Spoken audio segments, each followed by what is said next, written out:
Since you left Def Jam, it seems like a few MCs have made some comments and diss records about you. You know, one of the MCs I want to talk about first. But not even a few, like all these niggas.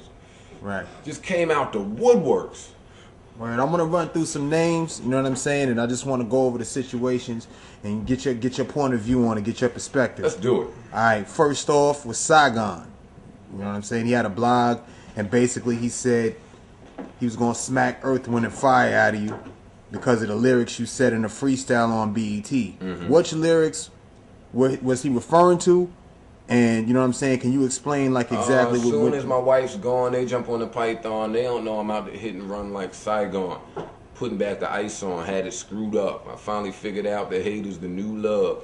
And it went on and on and on. It's a track called Roll Call off New Music 3. If you don't have it, make sure you go get it. That was the line. I didn't really mean nothing by the line. I didn't say it to purposely ruffle his feathers. But yeah, he caught offense to it. He got sensitive over it like a lot of MCs do. I got a problem with doing that. That's what my camp said. I got a problem with saying somebody's name when it don't need to be said. Or do you think he overreacted in the situation? Do I think he did? He probably did, but I mean, or maybe he didn't. I mean, I don't know. I don't care. Like, I know that I didn't mean any harm by the line. If he took some type of offense to it, I mean, what do you want me to do? Word, man. So if the situation was reversed, and he said that, how would Joe Budden react to that? It depends. It's circumstantial. It's circumstantial. Like, you gotta understand something. Let me explain this to niggas like who get on mixtapes and aspiring MCs and guys who are into punchlines and metaphors. With me, right? You take an event or anything that's taken place that is known to the masses, whatever masses that may be, whether it be sports world, whether it be in politics, whether it be in hip hop. Like, everybody's talking about this Fat Joe and Papoose shit. It's known about by a large number of people. Saigon had a concert or whatever he had. Mobb Deep was there. He punched one of them niggas in the face. They was 30 deep, 40, however deep they was. He jetted. It's on tape. It's filmed. It's on YouTube. Go to youtube.com and type in Saigon in the search, and you'll see the same shit I'm seeing. So it's not like I was at some event that, you know, is a secret that nobody knows about. It's right there. Go look at it. I took it and made a line about it. And that's it. Wasn't a diss to nigga, but I mean, whatever. I'm a grown-ass man. He's a grown-ass man. There's really nothing more for me to do about the shit. In the interview, I even went as far as to apologize to him for him feeling some type of way about it. But I mean, personally, I don't even think he heard it. I think niggas put the battery in his back. But I don't really give a fuck. Have you seen and spoken to him since then? I seen him. Yeah. I mean, I didn't speak to him. Me and him have a mutual friend that as soon as it happened and as soon as they read all the dumb shit that was going back and forth, you know, I think they tried to piece it up or whatever. He didn't want to do that. Like I keep saying, I don't... So for the most part, that shit is over with? I wouldn't know. I wouldn't know. I know when I saw him, I was prepared for whatever to happen. I don't know if he saw me. I don't know if he didn't see me. Who knows? Nothing happened. So, I mean, whatever. Word, man. Yo, another MC that had some comments to say about you was Prodigy from Mobb Deep. And basically, you know, dissed you. He said you was one of the worst MCs. You know what I'm saying? How do you feel about that? What's your take on that? And did you ever have a problem with Prodigy prior to him making these comments? Why would he say something about you like that? Did you see this video? Did you see it? All right.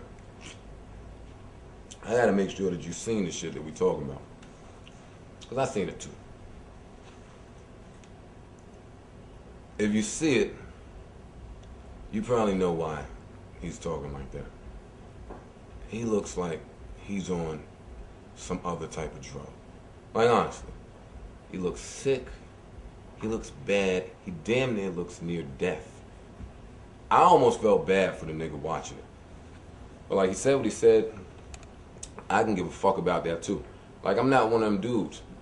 Prodigy is like, he's like the hip hop version of Bobby Brown or some shit. You know, like a nigga that, you know, got joints in the stash, hit records you gotta always remember and always play, and classic joints. But today you look at him like, fuck is this nigga doing? It's one of those type of moves. But he said his opinion, so I mean, I'm not mad at him neither. That's the thing about me, I'm not mad at none of these niggas. Saigon, Prodigy, any nigga you name, I'm not mad at none of them. I pray for these niggas, man. Like really. So does Joe Budden reply to Prodigy, or does he just move on? No. Prodigy's going to jail. No? Yeah. So I mean, maybe he wanted to go out with a bang. What bang. What the fuck? Like, what makes you reply to an MC that says something about you on the record? Like, what you makes gotta say it in a record. You got, number one, you gotta say it in a record, and number two, you gotta be worth me saying something to. And when I say that, I don't mean you gotta be somebody that sold records, or you have to be somebody who's popular and known in the mainstream world. I'm not one of them rappers that use that scapegoat, like, oh, he's a nobody, so I'm not gonna reply to him. I don't use that scapegoat. I had a back and forth with Ransom from the A-Team not too long ago. He's unsigned. He hadn't sold any records. I still went back and forth with him. Like, I don't use that. Now, there's another nigga, Mr. FAB. He was sending all types of jabs my way. Say something to him for what, though? Like, he's whack. Like, these niggas that talk to me is whack. Honestly, they can't rap. It's no fun. It's no nothing. Now, off the record, like Saigon, there's no need for me to write a record about Saigon. Saigon said, when I see Joe Budden, I'm going to punch him in his face. Or whatever he said. Cool. Now we off music. We on to something else now. Prodigy. He was in the car. Joe Budden's the worst rapper in the world. Okay. I'm not mad at it. I'm not going to get in this verbal tit for tat, war for word shit. Like, that's bitch. That's girl shit to me. Like, you said your opinion, whatever. What am I supposed? Am I supposed to fight Prodigy? You know that wouldn't happen. That's not even fair. Like, let me ask you something. Name me somebody who Prodigy is beefed with, right? In rap, and came away a winner. Somebody. You two smack. Anybody. Jay. Nas, Pac, who? Nobody. You can't think of one. Niggas been in the game for well over 10 years, and you can't think of one. So I mean, come on.